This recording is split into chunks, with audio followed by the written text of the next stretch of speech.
en el Nuevo Testamento, la muerte y la resurrección del Señor. El nacimiento no. Ahora tampoco es malo que se celebre, si lo hace con propiedad tampoco es malo, pero no vemos una clara indicación, celebrar el nacimiento, no lo veo.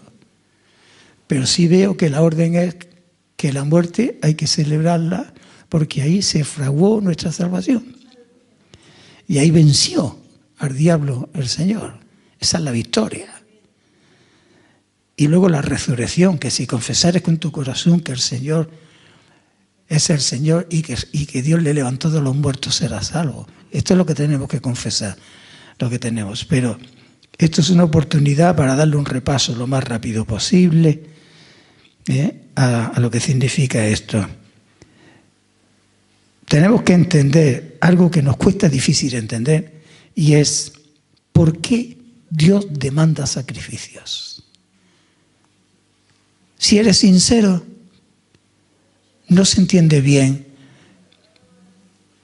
porque es una cosa cruenta, ¿no? Una cosa cruenta el que los animales tuvieran que morir, ¿verdad? Es una cosa que te produce una aversión natural en tu corazón, en tu espíritu.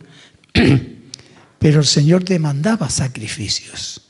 Y si no entendemos el contexto desde que comenzó el Señor a dar a entender la necesidad de que hubiese sacrificios, que insisto, no lo entendemos y no entendemos esa manera cruenta de hacerlo, que la mayoría del mundo no lo entiende, pero el primer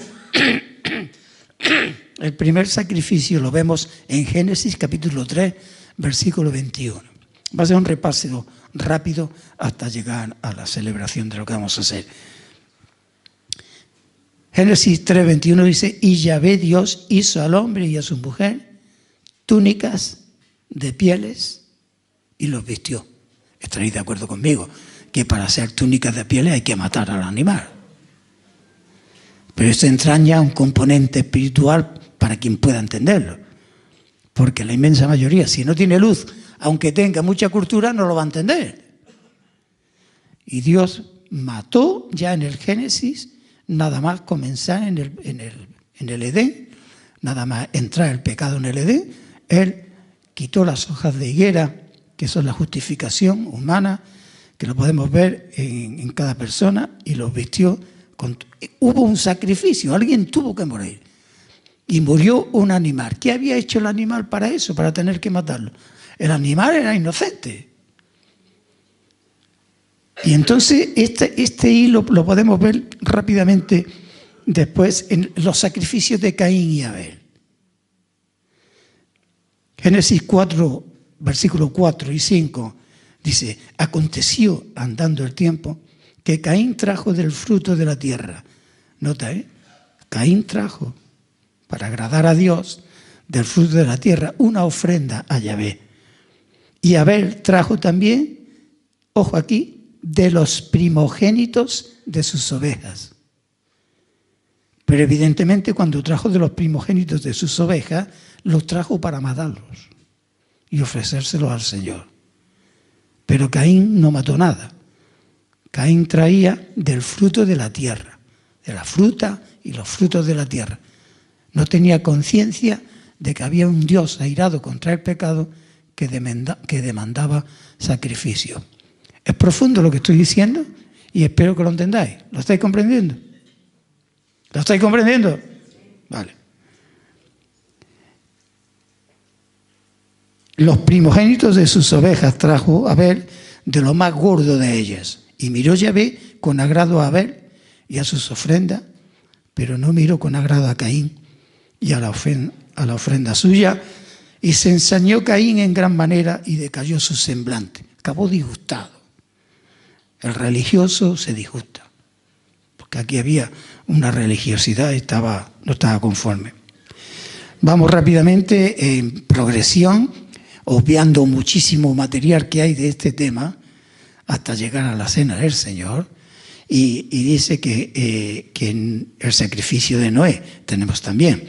Génesis capítulo 8, versículo 20, dice: y edificó Noé un altar a Yahvé cuando paró el diluvio y salió Noé en el monte Ararat, que se posó allí en Armenia, y salió Noé y lo primero que hizo fue hacer un altar y tomó de todo animal limpio y de toda ave limpia y ofreció holocausto en el altar.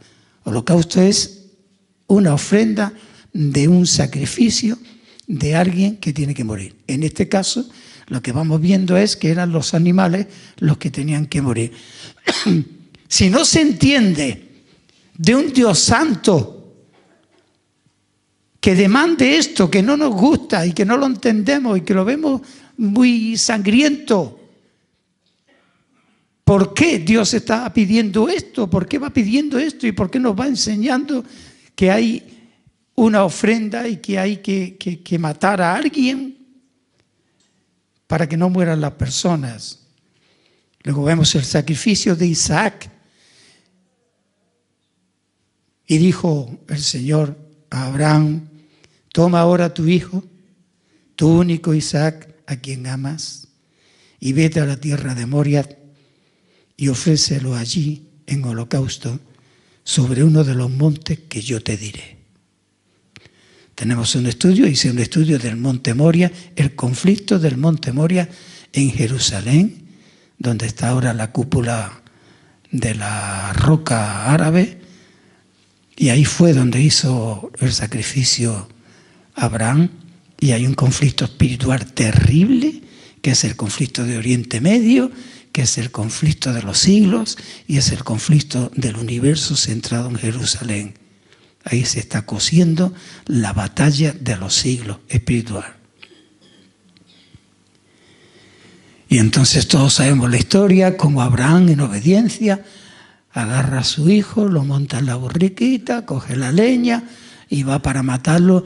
Es algo que en la economía de Dios y en las cosas espirituales es difícil de entender.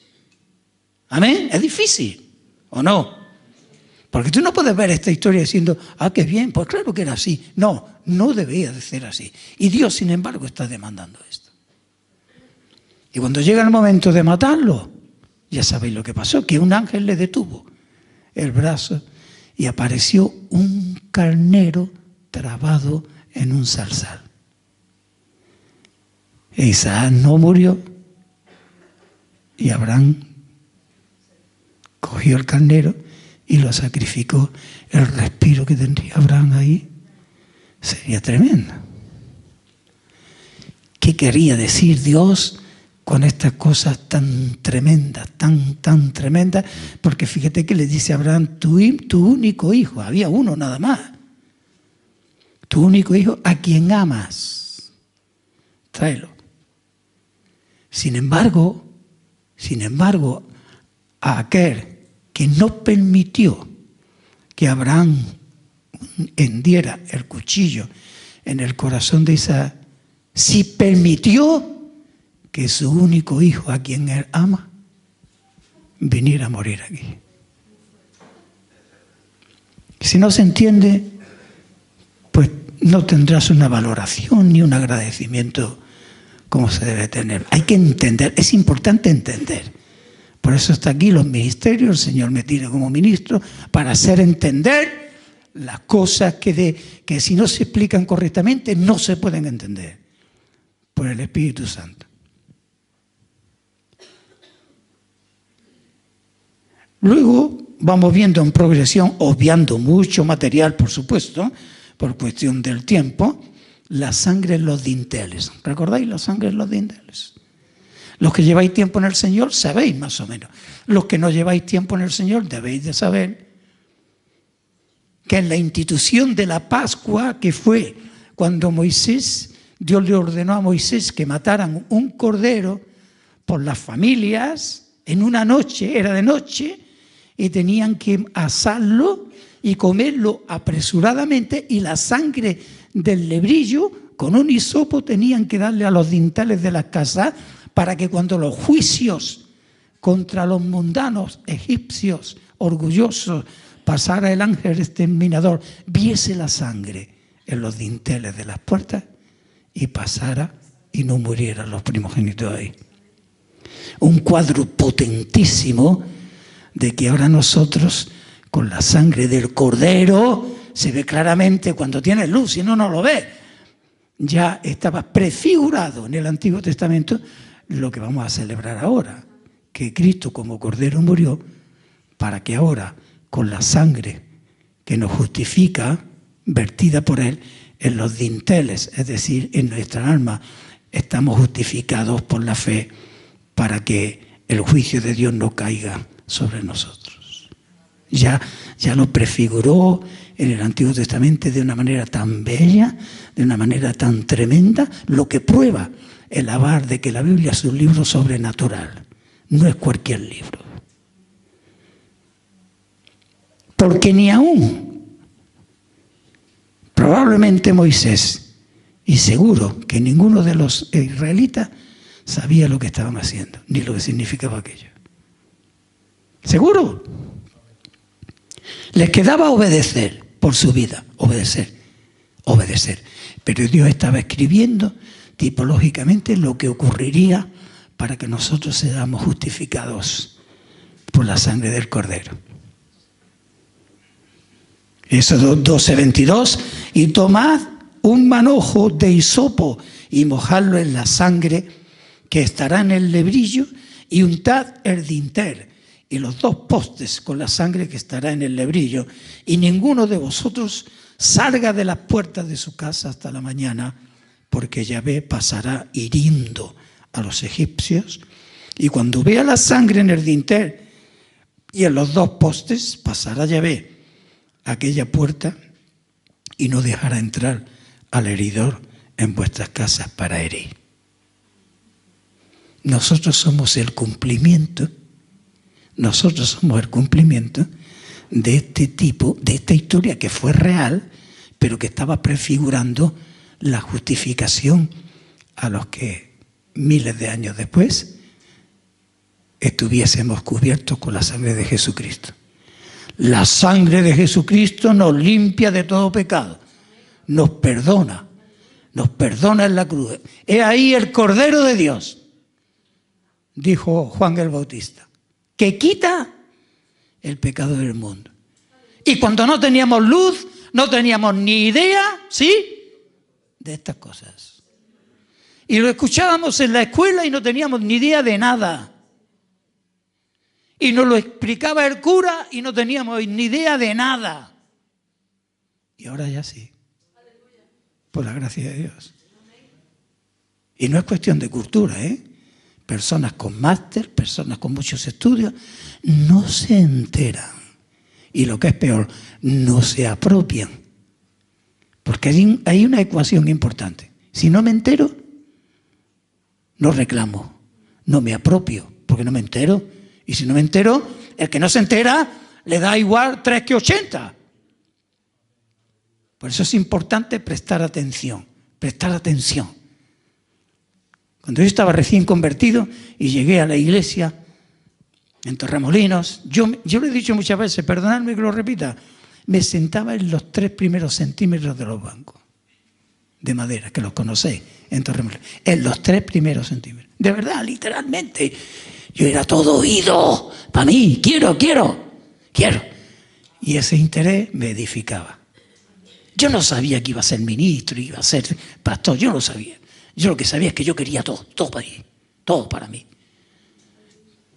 Oye, Israel, el Señor uno es, oye, escucha. Si no escuchamos con atención, entra por aquí, sale por allí y no te apropias. Pero cuando escuchas con atención y meditas y ves la grandeza y las dimensiones colosales de lo que Dios ha hecho, porque lo que Dios hace siempre es grandioso. Es grande, es tan grande que si no hay revelación no te enteras. Te sobrepasa, pero el Espíritu Santo quiere que nos enteremos.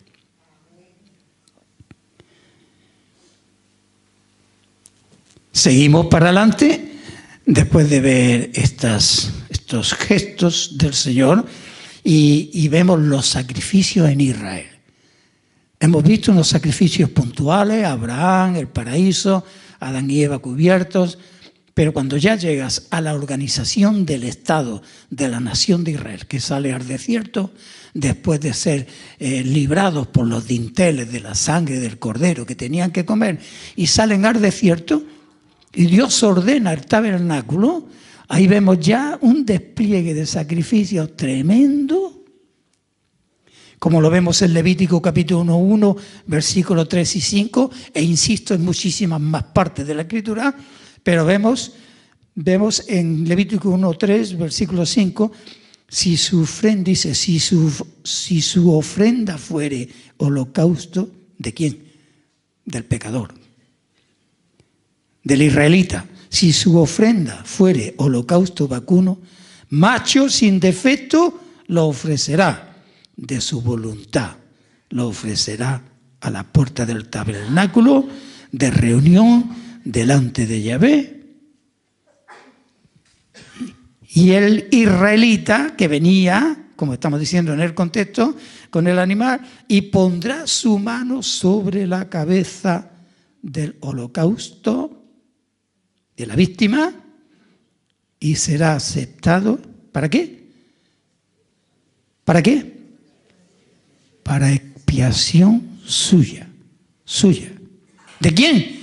Del israelita que venía, que para no matarlo a él, traía un animal para que mataran al animal y a él no. Porque lo normal y lógico, el alma que pecare, esa morirá, y si había pecado, tendrían que haberlo echado en el horno del altar que había en el atrio, porque había pecado, y para no echarlo a él, que equivale al infierno, echaban a una víctima inocente, porque el animal era inocente. ¿Qué culpa tiene el animal? ¿Sí? Quedaros con este detalle. Era inocente la víctima. Los animales no pecan. ¿Sí, hermanos?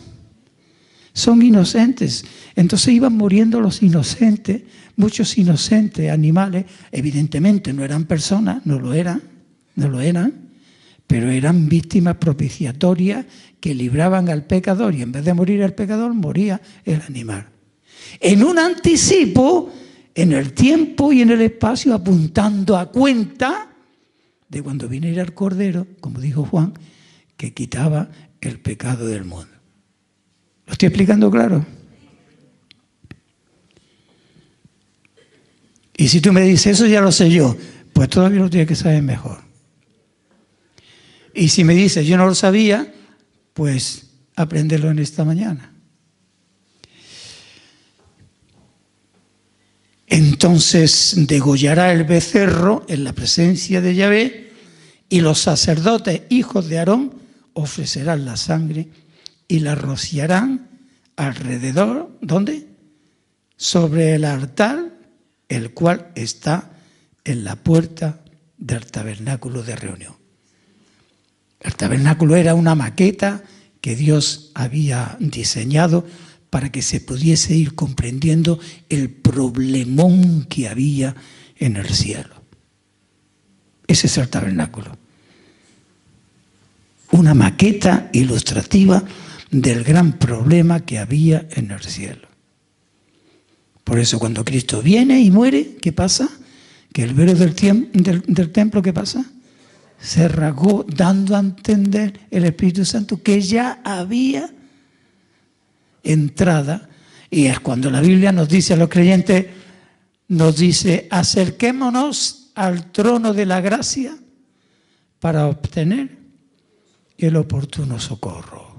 Y Cristo está intercediendo por nosotros a la diestra del Padre de las acusaciones del diablo que nos acusa de día y de noche, pero la sangre del Cordero, por la fe que nosotros nos hemos apropiado, nos libra de la ira y del juicio, porque ninguna condenación hay ya para los que están en Cristo Jesús.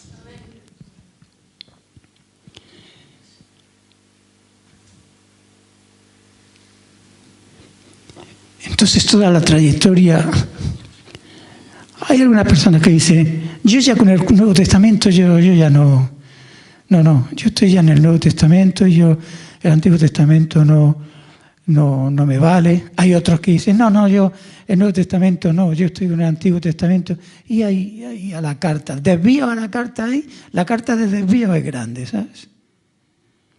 Pero el Antiguo Testamento es la historia de Cristo, porque es la roca de Israel, porque era el Salvador. Cristo era el que estaba organizando todo esto para salvar a los suyos. Y cuando vino, ¿qué dice? A los suyos vino. Y los suyos no le recibieron. Pero a los que le recibieron, a ti y a mí, nos da potestad de ser llamados y hechos hijos de Dios. Una cuestión también jurídica. Y no me cansaré, aunque me digáis, estás cansino, no me cansaré de decir que el gran problema con Dios es jurídico. Dios es santo, Dios es juez, ha dado una ley y se han transgredido sus leyes. Y no dará por inocente al culpable. ¿Cómo escapar de esto? Pues igual que le dijo a Abraham, dame tu hijo, tu único hijo. Y no lo mató, y mató al cordero trabado en el zarzal. De tal manera amó Dios al mundo, que ha dado a su hijo unigénito, para que todo aquel que en él cree no se pierda, mas tenga vida eterna. Esa es la provisión del Señor. Pero el diablo, que el Señor le reprenda, me tiene irritado ver cómo ha creado de las cosas santas una religión falsa. Ha creado una liturgia, ha creado una religión sin contenido, sin propiedad, sin experiencia, ¿verdad? Como una doctrina impuesta. Ya sabéis a lo que me estoy refiriendo. Venga de donde venga, cuidado. Porque no es cuestión de católicos ni nada. Protestantes también. Y es cierta nación, Finlandia, Noruega, dicen que son cristianos. Será cristiano el que sea cristiano, ¿no? Porque nadie va a escapar por el hecho de decir, yo soy protestante. Por ahí no. El que va a escapar es el que está en Cristo Jesús, nacido de nuevo. Y no es la religión. ¿Es así o no? No nos engañemos. No es por denominación y pertenencia a denominación, sino por experiencia con Cristo, salvífica, aplicada de la provisión que Dios ha dado para que no seamos condenados. Y entonces, al ver esta trayectoria desde el Génesis, como estamos viendo, cómo va hilvanando el hilo, la mayoría de las veces sin entenderlo, hasta que llega Jesucristo. Y entonces ese es el sacrificio aceptable para el Señor, poder justificar a los que no tenían justificación. Y en vez de echarte a ti en el horno de fuego, pues Él se metió en el horno del altar del sacrificio, para que en vez de echarme a mí, se echó Él por mí. ¿Es grande esto? ¿Esto lo entiende la gente de a pie de la calle? ¿Lo entiende?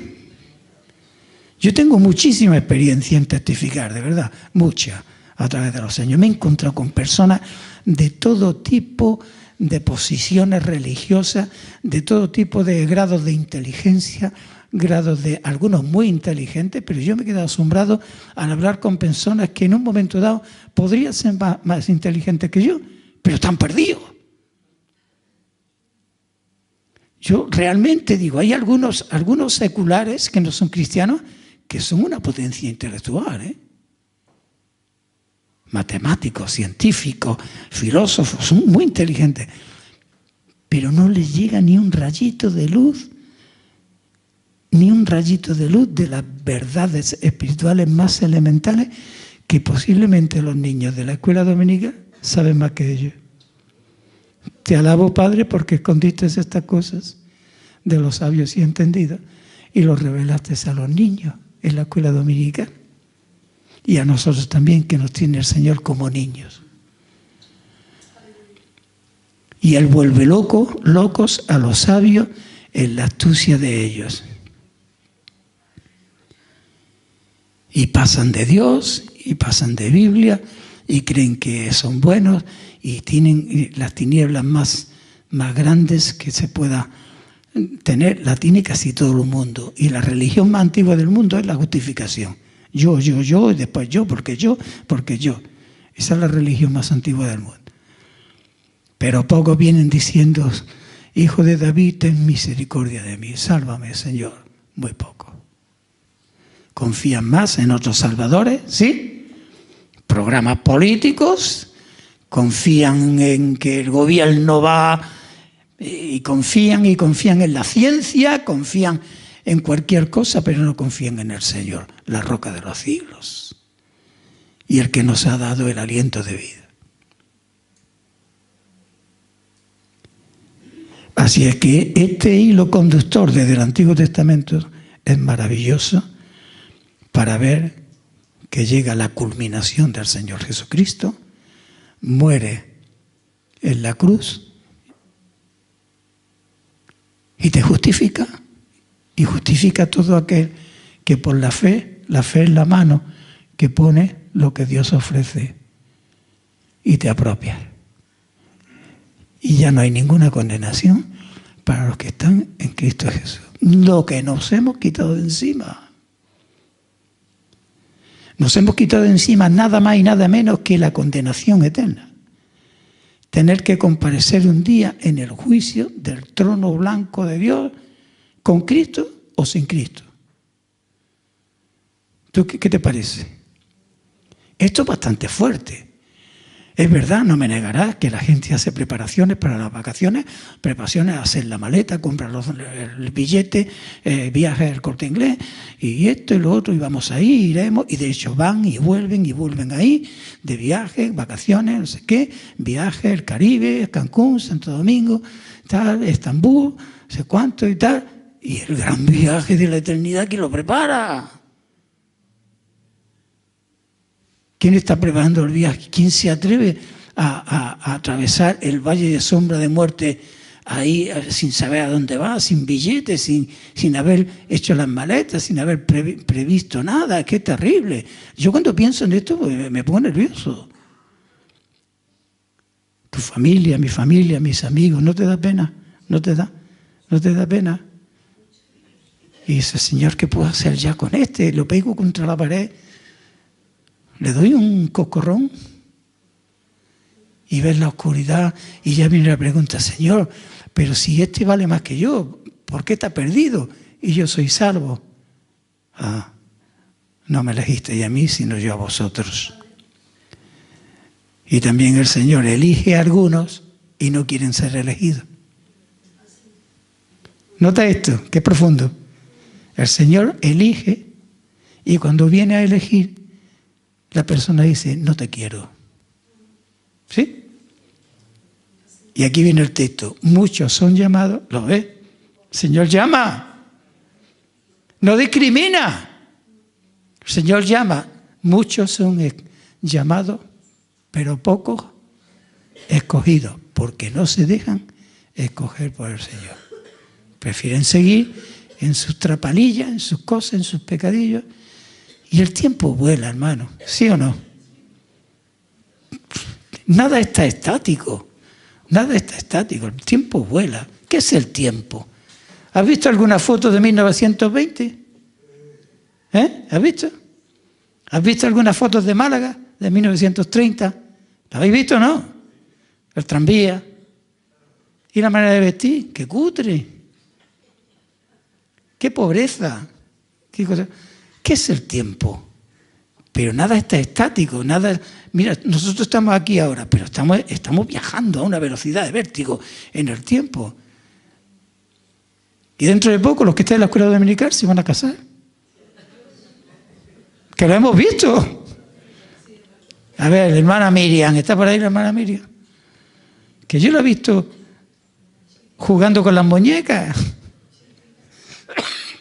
Junto con mi niña, que era muy amiguilla, y ahí está, casada con Miguel. Y ahora veo yo a mi amiga Lara,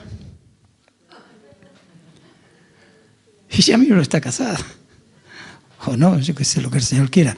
El tiempo va pasando y vamos viendo la velocidad del tiempo. Pero estando en Cristo, vamos tranquilos, porque ninguna condenación hay para los que están en Cristo Jesús. Entonces, al llegar ya a la cruz, como hemos cantado, pues ya podemos entender mejor el por qué había sacrificios. Todos los sacrificios, hago un resumen del Antiguo Testamento, eran apuntando al gran sacrificio de Cristo en la cruz cuando Él llegó. Y en Isaías 53 dice que vería fruto, el fruto de su aflicción. Él vería fruto. Y ese fruto es el ramillete escogido que está haciendo desde que Él murió, que es la iglesia, que aquí tenemos otro misterio, porque por donde tires son superlativos. ¿Cómo es posible que hermanos que ya murieron? ¿Tú te imaginas, hermano, imagínate por favor, que cuando venga el arrebatamiento, ¿creen en el arrebatamiento? Es que como yo veo que algunos no creen, creen otra doctrina, creen en el arrebatamiento. ¿Tú te imaginas, si estamos vivos ahora, encontrarnos con todos los muertos hermanos, los hermanos con Lourdes, con Manolo, Noemí, en finca? ¿Tú te imaginas cuando suene la trompeta que nos va a juntar con todo eso? ¡Ay, qué experiencia, por favor! Menos más que el Señor nos dará fuerza, porque si no es para desmayarse. Oye, finca, ¿a dónde vamos a comer hoy? Y tantos y tantos y tantos, porque los muertos en Cristo resucitarán primero. Después nosotros, los que hayamos quedado, como si fuera ahora mismo, nos juntaremos con ellos para recibir al Señor en el aire. Si tú piensas esto, y tú se lo dices a un incrédulo, mire usted, señor incrédulo, amigo incrédulete, que vamos a resucitar y los muertos vamos a venir con nosotros y vamos a ir todos para arriba. Te van a mirar así, ¿verdad? Te va a decir, ¿usted tiene tratamiento psiquiátrico? Y sin embargo, está aquí, está aquí, está en la Biblia. Y va a ser un día, y va a acontecer, y además en breve, porque el día y la hora del arrebatamiento nadie lo sabe. Y el día y la hora de la segunda venida, que no es el arrebatamiento, la segunda venida es cuando aparece en gloria para juzgar el mundo, es diferente. No hay tampoco día ni la hora, ni para el arrebatamiento, ni para la segunda venida. Pero las dos van a acontecer en breve. En esta convalecencia me he tomado, no la molestia, porque no ha sido una molestia, sino un gusto, estar investigando más o menos para saber qué tiempo, no qué hora, porque como la hora no lo sabemos, es inútil. ¿Qué hora? No, pero qué acontecimientos sí. Hermanos, de verdad que hay hermanos en vanguardia con los prismáticos puestos como yo y estamos mirando el horizonte, estamos muy avanzados, muy avanzados en la cercanía de la segunda venida de Cristo. Y la iglesia que no predique y se anime con la segunda venida de Cristo, mal asunto. Mal asunto. Porque si confesares que Jesús murió y resucitó y va a volver, serás salvo. ¿Y la esperanza cristiana cuál es? ¿Una buena pensión? La esperanza cristiana es que venga el Señor. Esa es la esperanza. Y entonces hay calados teológicos maravillosos donde cuando Él venga, viene a por lo que es suyo. Lo que Él compró. Y si Él compró, somos propiedad de Él. Y Él vendrá por lo suyo cuando Él lo vea conveniente. Porque Él pagó el precio en la cruz para comprarnos y librarnos del infierno, y somos de Él. En la casa de mi Padre muchas moradas hay. Voy pues a preparar lugar para vosotros, porque sois míos. ¡Qué bueno! ¡Qué bueno! Y los que no son de Él, ¿de quién son? ¿De quién son ellos? Pues ya sabemos, mejor nos callamos. Así es que, hermanos, anímate con estas cosas, que tu fe no decaiga, que no te deprimas, que seas firme en tu posición, que si difícil fue empezar, tan difícil es continuar y más difícil llegar. Pero hay que llegar. Al que venciere yo le daré que se siente conmigo en el trono como yo vencí y me senté en el trono de mi Padre. Y tú tienes que tener una gran determinación de que no te vas a ir para atrás, porque los cobardes no heredarán, los cobardes no entrarán. Tienes que ser valiente. Un cristiano es un valiente, ¿sí o no? Pero valiente, valiente. Tienes que ser valiente, ahí, firme como la roca, estar en la roca, para que pase el tiempo y tú estés en Cristo, y estés en Cristo. Porque es verdad que pasa el tiempo y algunos que estaban ya no están. No digo que estén en otra iglesia, pero lo peor es que estén en el mundo. Muy bien, voy a pedirle a Ángela que suba, vas a acompañarme mientras hacemos la cena del Señor. ¿Veis que he puesto 2 mesas? Porque no me gusta hacer siempre lo mismo. Ponemos 2 mesas y os explico un poquito el porqué.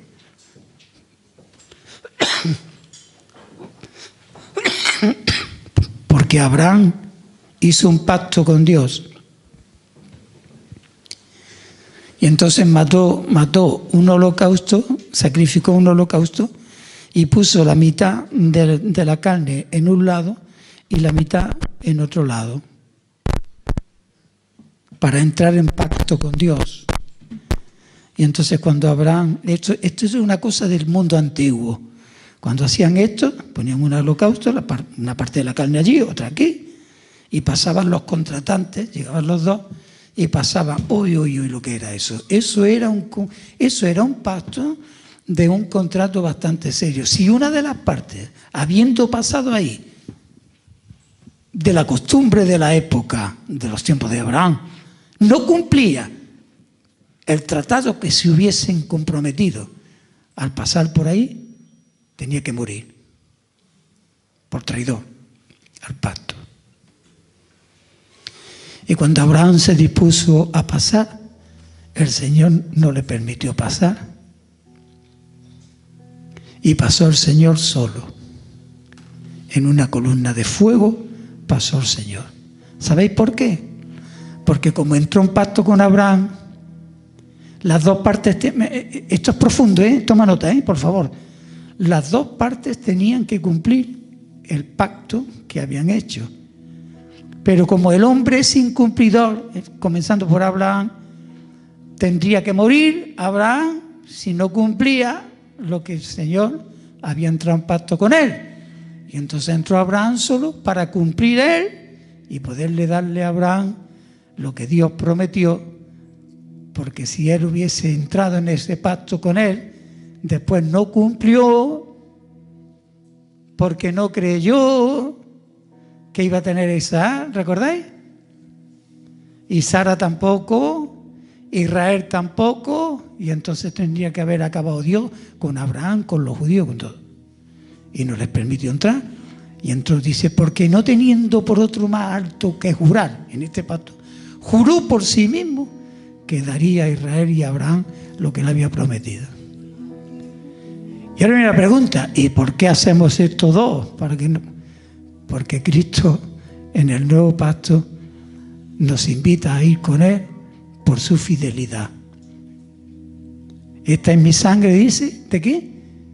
Del nuevo pacto. Entonces nosotros entramos ahí en el pacto, porque el Señor cumple el pacto por nosotros. Vamos con Él cumpliendo el pacto. Por eso lo vamos a hacer así. El pan estará a un lado, el vino en otro. Ahora entraremos poco a poco, por aquí por el medio, y vais tomando el pan y el vino a la vez y salís por el otro lado. ¿Vale? Voy a pedir que los hermanos diáconos se pongan en un lado y en otro como testigos.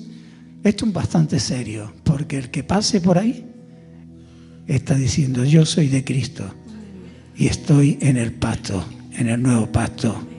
Y Cristo murió por mí para que yo no tenga que morir. Venga, salir. Miguel. Poner en un lado, en el otro. ¿Y allí quién? ¿No se pone nadie? Ahí. Vale, 2 y 2, está bien. Aleluya.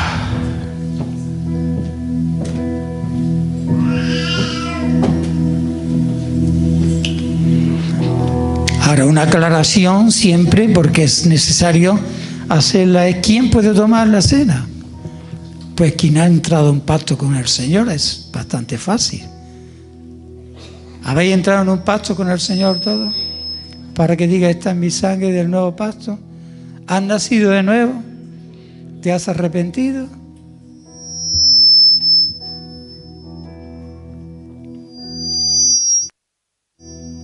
No sé por qué hace eso. Entonces, ¿has nacido de nuevo? ¿Te has arrepentido? Puedes pasar a tomar la cena del Señor. Para pasar y tomar la cena del Señor también es bueno el momento para reflexionar, que no estés disgustado con nadie. No lo cojas con la mano. No estés disgustado con nadie, que no dependa de ti. ¿Vale? ¿Estáis disgustados algunos? Es importante que en cuanto dependa de nosotros, por lo menos en cuanto dependa de nosotros, alguien se disgusta contigo, tú no puedes evitarlo, bueno, pero que no sea por tu causa, ¿eh? Y que tú en tu corazón, si tienes algo con alguien, que digas: Señor, yo perdono, ¿sabes? De corazón, ¿eh? Porque esto simboliza la sangre y el pan, el sacrificio que el Señor hizo por su iglesia. Esto tiene una connotación de iglesia bastante fuerte. Amén. Bueno, voy a leer en el Evangelio de San Mateo. Nos dice, otras veces cogemos Corintios, habéis visto, ¿no? Otras veces está en San Juan también. Pero aquí en Mateo dice muy sencillo: mientras comían, tomó Jesús el pan y bendijo y lo partió y dio a sus discípulos y dijo: tomad, comed, esto es mi cuerpo. Muy bien, pues se parte, ya está partido. Vale. Y también después, en el Evangelio de San Mateo, capítulo 26, dice: y tomando la copa y habiendo dado gracias, le dio, diciendo: bebed de ella todos, porque esto es mi sangre del nuevo pacto, que por muchos es derramada para remisión de pecados. ¿Podéis levantaros por aquí y pasar ya? Mientras voy aclarando también un poco, cuando el Señor dice, tenemos aquí teológicamente un conflicto donde algunos creen que Cristo, cuando hacen esto, se sacrifica otra vez. Y es un error bastante grande. Porque algunos dicen, cuando dice esto es, quieren decir que es. Pero lo que el Señor estaba haciendo, que esto representaba lo que Él iba a hacer en un momento después. Eso es lo que representaba. Y que tenían que comer todos de Él para asegurar el pacto y la salvación de lo que Él, unos en un tiempo corto después de hacer la cena, iba a hacerlo. El Señor le gusta trabajar con símbolos. Nadie puede decirle por qué lo haces así, pero aquí tenemos un símbolo de lo que Él iba a hacer. Por tanto, con esto ratificamos que nos hemos convertido y lo hacemos obedeciendo lo que Él ha hecho. Pero Cristo en esta mañana no se sacrifica otra vez. Esto es importante que lo entendamos. No, se sacrificó una sola vez, no muchas veces, una. ¿De acuerdo? ¿Lo entendemos o no? Amén.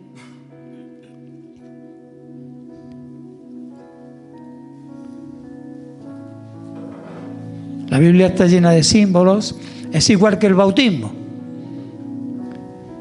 ¿Por qué hay que meterse en agua? Porque Él lo manda. ¿Qué es lo que nos limpió? ¿El agua del bautismo? No. Nos limpió nuestra fe en el sacrificio que Él hizo en la cruz. Eso es lo que nos limpió. Y para luego ratificar que lo que Él hizo y nos hemos apropiado en el bautismo,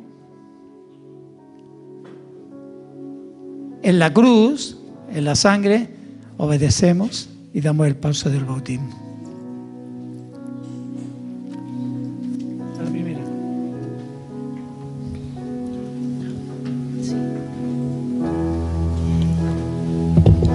No cambias, Dios, por la eternidad serás. Me calmas, Dios, cuando estoy llena de temor. No sé esperar. Inconsistente es mi fe y en mi dolor me trajiste a la cruz. Quien ama así, quien da su vida por mí. Él fue el camino para guiarte. Confieso que lo eres todo para mí, todo para mí. Al verte a ti, con tus heridas de amor me sostendrás. No puedo, tú nunca dirás, estoy aquí. Bajo la sombra de tu cruz, tus brazos son refugio eterno de tu amor. Quien ama así, quien da su vida por mí. Él fue el camino para guiarte. Confieso que lo eres todo para mí,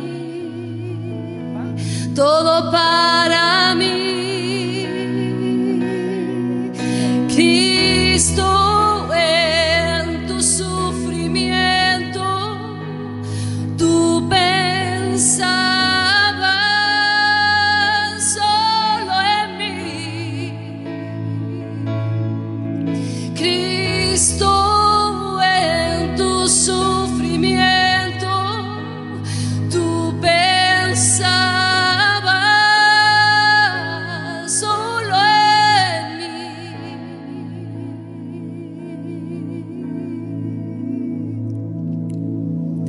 Quien ama así, quien da su vida por mí. Él fue el camino para guiarte.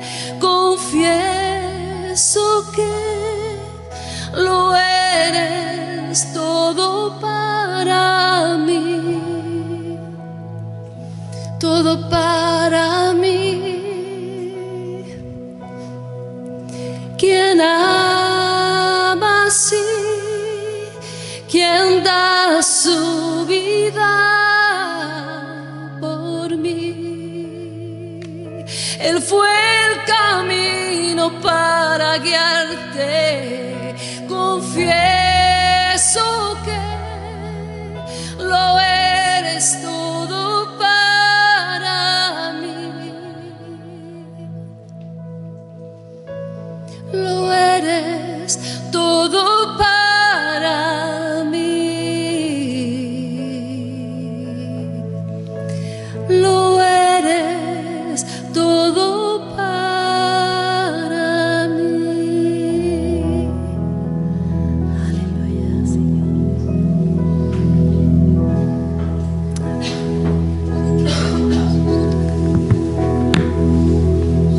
Gloria a ti, Señor. Gracias.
Sorprender, solo un corazón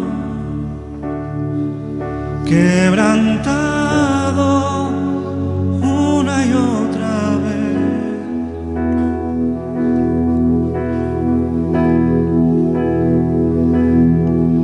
No hay nada que me enamore más, nada que me apasione más, solo tu presencia, solo tu mirada me hace suspirar.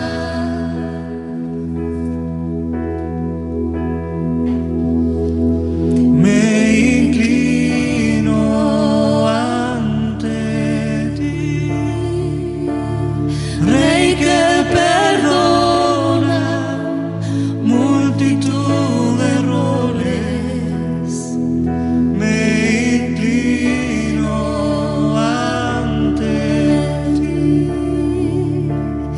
Rey, perdona.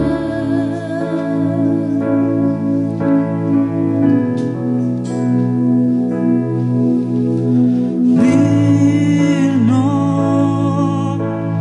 eternamente, Digno, impresionante, digno, solo ante ti yo me inclino.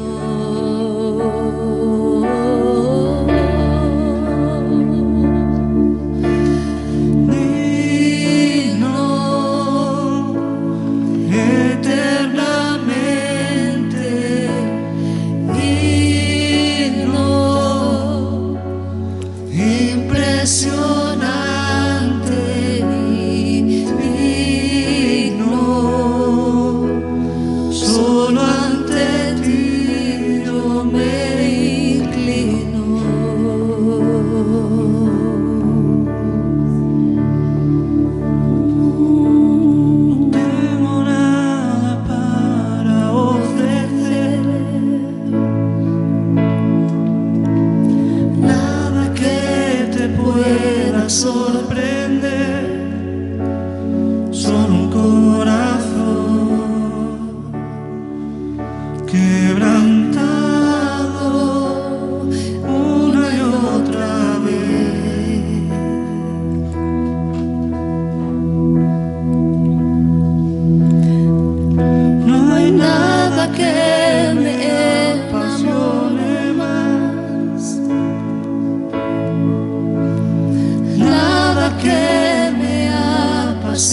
presencia, solo tu mirada me hace suspirar.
Algunas recomendaciones en este tiempo de recogimiento,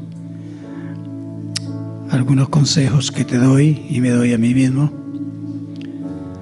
Hacer un ejercicio de sanidad mental para que no tenga cabida nada pecaminoso, ni mundano, ni irreverente, ni profano en nuestras almas, en nuestra conciencia, en nuestra mente. Hay cosas naturales que no son pecados, no estoy diciendo eso, pero tenemos que hacer un cortafuegos en nuestro espíritu, en nuestro corazón, para tener a raya todo tipo de contaminación que quiera venir a nuestra mente. En el nombre de Jesús, reprenderle. Si hay algo digno, si hay algo noble, si hay algo digno de alabanza, en esto pensar. Y en estos momentos de recogimiento, decir: yo me reafirmo en el Señor y resisto todo lo que no venga de Él. No lo quiero, no lo acepto y lo rechazo. Solamente lo que el Señor me dé. Nos vamos a poner entonces de pie y vamos a levantar nuestras manos. ¿Alguna más? ¿No? Sí, es verdad, pero yo pregunto.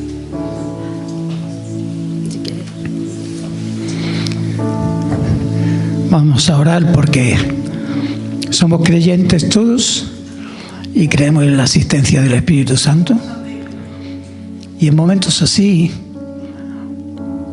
hay muchos momentos, pero en estos momentos tenemos la expresión como iglesia y estamos en temor delante de Él, en reverencia. Reentreguémoslo el corazón al Señor. Que tenemos que cargarnos de fuerza y de su poder, porque el mundo está apretando mucho y la maldad está creciendo mucho. Necesitamos hacer un muro de contención. Decir también, hermanos, que sabéis que tengo debilidad con los inviernos. Todos los inviernos me afectan. Tengo 4 partes médicos que dicen que yo estoy grave. Dicen. Y quiero que me comprendáis. Estoy aquí, yo tiro para adelante. Pero ahora debo de obedecer y tener más cuidado. Y os lo digo que por favor, los cultos de oración, si no viene el pastor, y vosotros no venís, es que Cristo no viene. Entonces no miréis al ojo hasta que me ponga un poco mejor. Pues los viernes sigue, están los hermanos ahí llevando temas, y en el culto de oración no faltéis, por favor, no faltéis. Los que podéis, venid. Los que no podéis, pues nada, me callo.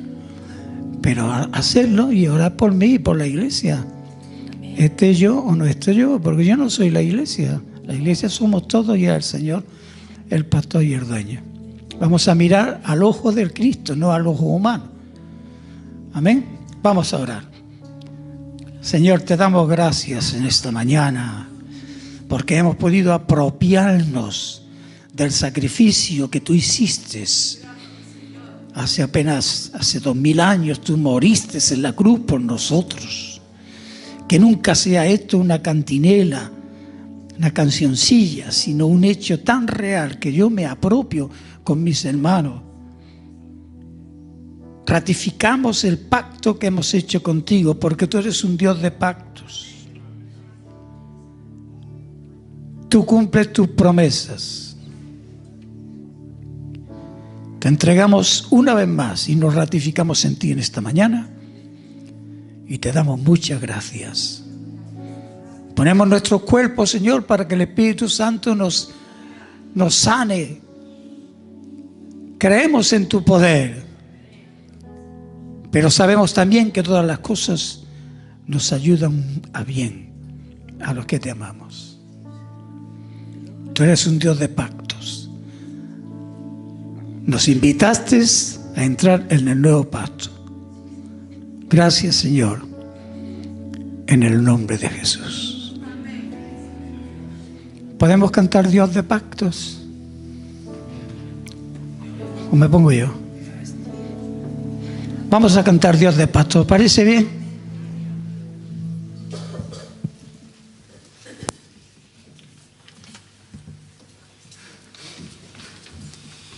Sí, sigue los acordes que te pongas.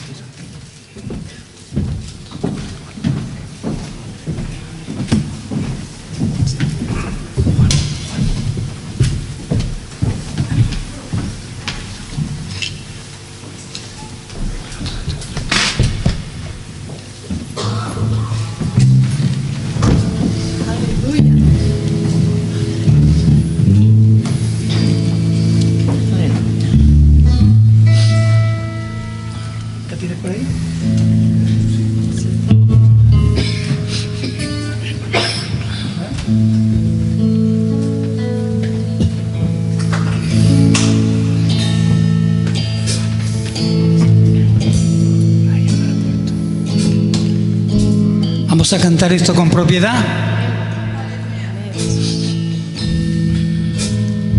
Ahora, Dios de pactos, que guardas tus promesas, que cumples tu palabra, que guías mi destino. Dios de pactos, confío en tus promesas, descanso en tus palabras, por tu gracia estoy aquí. Dios de pactos, que guardas tus promesas, que cumples tus palabras, que guías mi destino. Dios de pactos, confío en tus promesas, descanso en tu palabra, por tu gracia estoy aquí. En la intimidad, al abrigo de tu gloria puedo estar.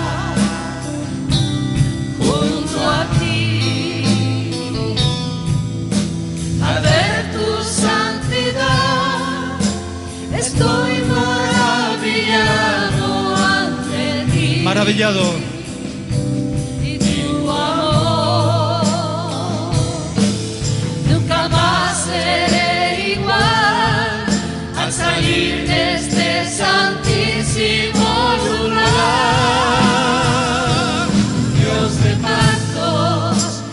guardas tus promesas, que cumples tus palabras, que guías mi destino. Dios de pactos, confío en tus promesas, descanso en tu palabra, por tu gracia estoy aquí. Tengo redención por la sangre que descansa en tu altar. Para mí, la gracia y el perdón son los frutos de vivir en comunión y adoración. Nunca más seré igual al salir de este santísimo lugar. Dios de pactos, que guardas tus promesas, que cumples tu palabra, que guías mi destino. Dios de pactos, confío en tus promesas, descanso en tu palabra, por tu gracia estoy aquí. Dios de pactos, confío en tus promesas, descanso en tu palabra, por tu gracia estoy aquí. Por tu gracia estoy aquí.